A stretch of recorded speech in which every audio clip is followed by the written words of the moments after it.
নমস্কার বন্ধুরা, কেমন আছো সবাই? নবমিতার রান্নাঘরে তোমাদেরকে স্বাগত। আজকে আমি তোমাদের সামনে যে রেসিপিটা বানিয়ে দেখাবো, এটা একটা ছানার রেসিপি। সম্পূর্ণ নিরামিষভাবে আমি ছানার রেসিপিটাকে বানাবো। দেখো, এর জন্য আমার লাগবে হচ্ছে এই 100 থেকে 150 গ্রাম মতো ছানা, আর 2টো টমেটো নিয়েছি আমি, একটা মাঝারি সাইজের ক্যাপসিকামকে এরকম ছোট ছোট করে কুচি করে নিয়েছি, আর আমার 2 চামচ মতো বেসন লাগছে। আর এখানে আমার মশলার জন্য লাগছে হচ্ছে অল্প একটু গরম মশলা নিয়েছি, 2টো ছোটো এলাচ, 2টো লবঙ্গ আর একটু ডালচিনি, 2টো কাঁচা লঙ্কা নিয়েছি, একটু ধনে নিয়েছি আর একটু জিরে নিয়েছি। আমি প্রথমে কি করব, একটা মিক্সিং জার নিয়ে আমি এই মশলাগুলোকে সব গুঁড়ো করে নেব। এর মধ্যে আমি দেব হচ্ছে লঙ্কাটা, ধনেগুলো আর জিরে, গরম মশলা, আর এর মধ্যে আমি একটা টমেটোকে দিয়ে দেব, দিয়ে এটাকে আমি পেস্ট করে নেব। এবার গ্যাস জ্বালিয়ে কড়াই বসিয়ে তার মধ্যে আমি বেসনটা দিয়ে একটু হালকা নাড়াচাড়া করে নেব, যাতে বেসনের কাঁচা গন্ধটা চলে যায় আর একটু হালকা ভাজা ভাজা হয়ে যায়। বেসনটা আমার হালকা ভাজা ভাজা হয়ে গেছে। এবার এর মধ্যে দেব আমি হচ্ছে সর্ষের তেল, 2 চামচ মতো সর্ষের তেল এর মধ্যে আমি দেব। বেসনটাকে একটু সাইডে কড়াইয়ে সরিয়ে তেলটা দিয়ে দিলাম, দিয়ে বেসনটাকে এর মধ্যে আবার হালকা হাতে নাড়তে থাকবো, একটু একটু করে মিশিয়ে নাড়ব।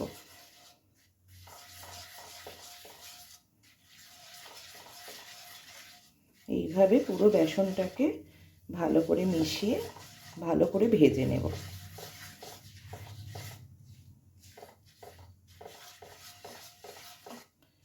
বেসনটা ভাজা হয়ে গেলে এর মধ্যে আমি যে পেস্টটা করে রেখেছি, ধনে, জিরে, গরম মশলা আর কাঁচা লঙ্কা আর 2টো টমেটো ছিল, তার মধ্যে থেকে আমি একটা টমেটো নিয়ে সেটাকে একসাথে পেস্ট করে রেখেছি, ওই পেস্টটা এর মধ্যে দিয়ে দেব।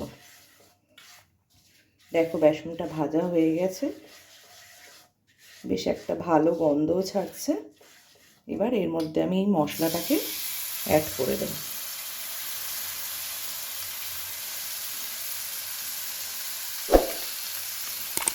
মশলাটা পুরো দিয়ে দিলাম,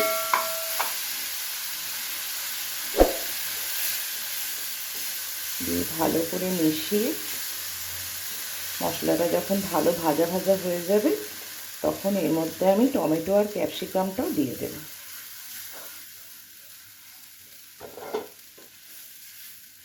বেসনটা ছিল বলে দেখো মশলার জলটাকে পুরো টেনে নিয়েছে। এবার ক্যাপসিকাম, যে ছোটো করে কাটা ক্যাপসিকাম আছে, ক্যাপসিকামটা এর মধ্যে অ্যাড করে দিলাম,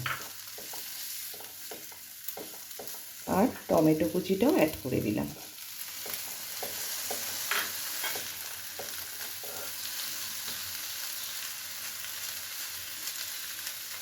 দিয়ে এবার কি করব, এই ছানাটাকে এর সাথে অ্যাড করে দেব।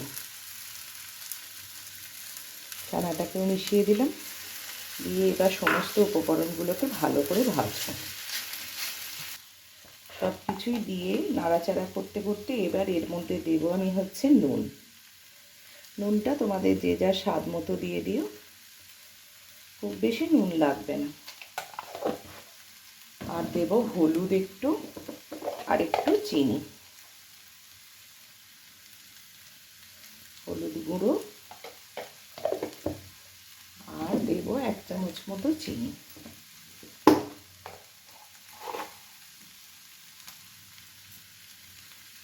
বাস, এবার এটাকে বেশ কিছুক্ষণ ধরে 5-7 মিনিট ধরে আমি কষবো।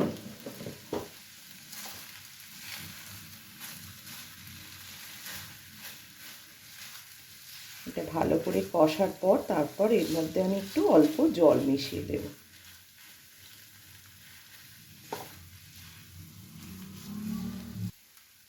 মিক্সির বাটিতে যে অল্প জল ছিল, মশলা ছিল, তার মধ্যে 1 কাপ মতো জল দিয়ে আমি এই জলটা এর মধ্যে দিয়ে দিলাম। বাস, এবার এটা সিদ্ধ হয়ে যাক। সিদ্ধ হয়ে গেলেই কিন্তু আমার তৈরি হয়ে যাবে রেসিপিটা। রুটি, পরোটা, ভাত, যে কোনো আইটেমের সাথেই কিন্তু খুব সাইড ডিশ হিসেবে খুব ভালো যায় এটা।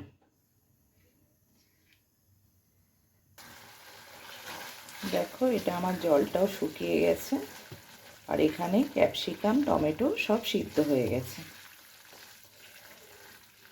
সামান্য কয়েকটা উপকরণ দিয়ে খুব সুন্দর রেসিপিটা কিন্তু খুব তাড়াতাড়ি তৈরি হয়ে যায়।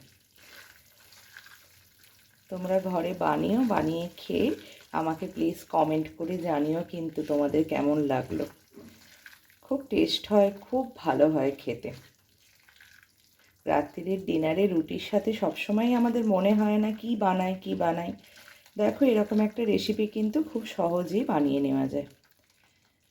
এটা আমার হয়েই গেছে। উপর থেকে আমি একটু ধনেপাতা ছড়িয়ে দিলাম। তোমরা বানিয়ে খেয়ে আমাকে কিন্তু কমেন্ট করে জানিও। সবাই ভালো থেকো, সুস্থ থেকো।